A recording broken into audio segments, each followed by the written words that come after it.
For the past 7 years, I, a 29-year-old woman, have been happily married to my husband, Henry. Our marriage is wonderful in nearly every way, except for the constant interference of his sister, Lila, who brings a cloud of negativity into our lives. When I first met Lila, I genuinely liked her. However, over time, my opinion shifted drastically. She's manipulative, toxic, and perpetually negative. Despite this, I made every effort to stay on her good side.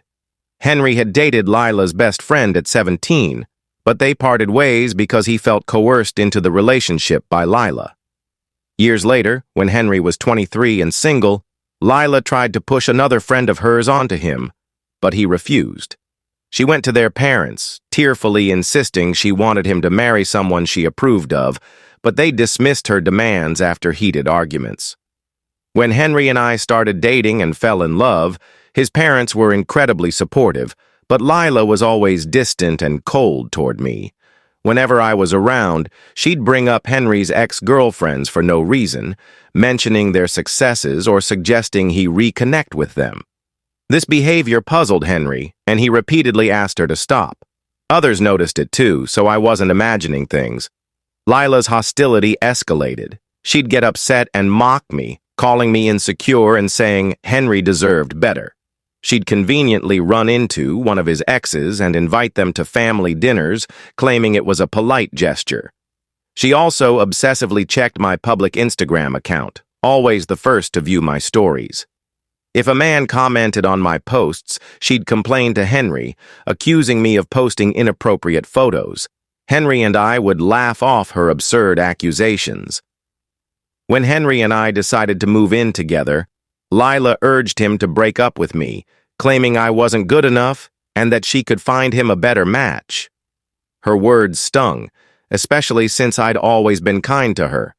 Her behavior worsened after our engagement. When we announced our engagement, everyone celebrated except Lila, who sat silently before storming out.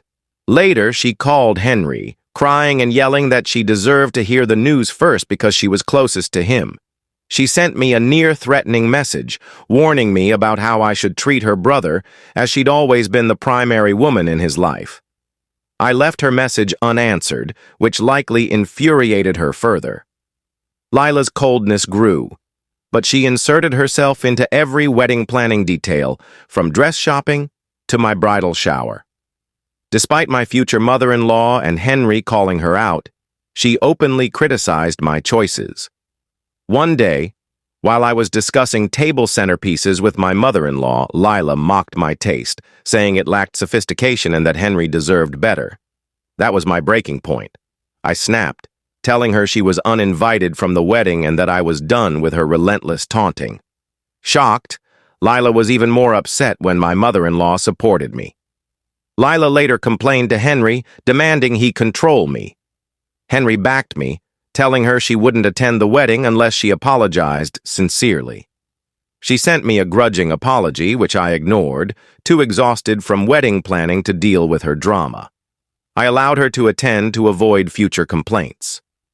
At the wedding, Lila showed up in a black floor-length gown and veil, looking like she was at a funeral. Guests were stunned. During the reception, she went around lamenting how she'd lost her brother to another woman.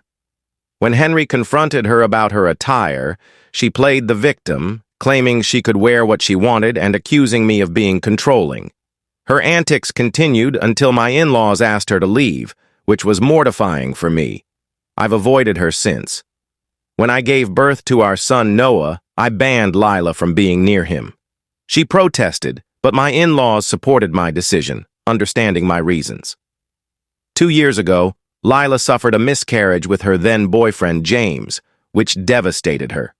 Feeling sympathy despite her past behavior, Henry and I softened, allowing her to spend time with Noah. Surprisingly, she was kind to him, but her old habits soon resurfaced. She'd complain about her life, blame others for her problems, and play the victim without ever admitting fault. This year, Lila got married but didn't invite us, claiming I'd ruin her wedding. When confronted, she admitted she wore black to our wedding intentionally and feared I'd retaliate. Furious, I told Henry how manipulative she was. After discussing with his parents, Henry informed Lila that neither he nor his parents would attend or fund her wedding. She blamed me, but her fiancé, James, called her out, saying she had no right to point fingers. She apologized to me, desperate for her parents' financial support, and I forgave her to move on. Her wedding went smoothly, and we all attended. 6 months later, Lila showed up at our house complaining about her failing marriage. She stayed with us, venting endlessly about James and blaming him for their struggles to conceive. She also fixated on our lives, inventing issues. For example, I go to the gym most mornings before work, sometimes bringing work clothes to shower and change there. Lila questioned this obsessively, asking why I needed to shower or go to the gym. I brushed it off, explaining I liked staying fit and not arriving at work sweaty. During a lunch where my mother-in-law mentioned a friend's divorce due to infidelity, Lila interrupted to ask Henry if we had a prenup. We froze. Henry explained we didn't need one, as we both earned well. Lila scoffed, warning him about being blindsided by cheaters. Offended, I demanded she explain herself. She accused me of meeting someone because I carried a change of clothes, claiming it was her duty to warn Henry. She even suggested Noah might not be his, which enraged him. He told her she didn't deserve to be a mother and that her child was better off in heaven than with her, calling her a jealous loser projecting her failures onto us. Lila, in tears, looked to James for support, but he stayed silent. My in-laws intervened, telling her to stop meddling. Henry apologized to James, but ignored Lila.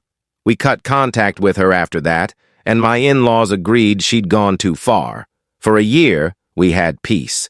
2 months ago, I discovered I was pregnant again, a surprise we were thrilled about. We chose Henry's birthday party, hosted by my in-laws, to announce it. Lila showed up uninvited, claiming she'd been in therapy and was sorry for her past behavior. Henry demanded she apologize to me, which she did. I nodded politely but remained skeptical. My in-laws offered to remove her if we felt uneasy, but we let her stay to avoid a scene. During the party, Henry gave a heartfelt speech about our love, and we announced the pregnancy. Everyone cheered except Lila, who seemed upset and walked away. I brushed it off, distracted by the excitement. Later, Lila brought me a plate of food, saying she wanted to make amends for her past behavior. I thanked her but noticed shrimp on the plate, which I'm allergic to. Disappointed, I set it aside and got my own food. James congratulated me and asked why I wasn't eating. When I explained about the shrimp, he offered to take the plate since he liked it. Minutes later, he began choking and vomiting. Panicked, Henry and Lila rushed to him as he collapsed. Someone called an ambulance, and at the hospital we learned he'd been poisoned. Lila glared at me, asking if I'd given him my plate. I confirmed I had, horrified that the plate meant for me was poisoned. My in-laws stayed with us, shaken. I was terrified, knowing Lila had tried to harm me and my unborn child. I felt guilty for giving James the plate. Comments online suggested checking my in-laws' security cameras, which I discussed with them and Henry. The footage clearly showed Lila handing me the plate. Devastated, we decided to turn the evidence over to the police. Henry and my father-in-law planned to talk to James about pressing charges. I'm overwhelmed by the support. I feel awful about James and regret not throwing the plate away. Henry's been supportive, but I haven't told him I suspect Lila's intentions. I'm confident the cameras will confirm she gave me the plate. We'll discuss it tonight. I spoke with Henry and my in-laws, explaining how Lila gave me the shrimp plate and James ate it, leading to his poisoning. They were shocked. We reviewed the footage, which confirmed Lila's actions. Henry was furious, and my in-laws were horrified. They've decided to give the evidence to the police, and Henry and my father-in-law will speak to James once he recovers. I feel terrible for James and can't eat or sleep properly. Lila was arrested after the footage was handed over. She confessed, admitting she poisoned the plate out of jealousy over our pregnancy announcement, as she was also pregnant and felt we stole her moment. She claimed she only meant to make me sick, not harm the baby, and blamed me for giving James the plate. James pressed charges and filed for divorce. My in-laws refused to bail her out, insisting she face consequences. She's facing charges for endangering life, causing harm, and food tampering. Noah and I are fine, and I'm getting regular checkups.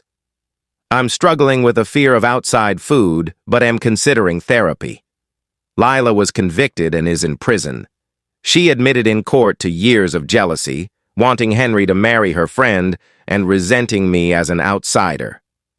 She poisoned my plate with rat poison, enraged by our pregnancy announcement.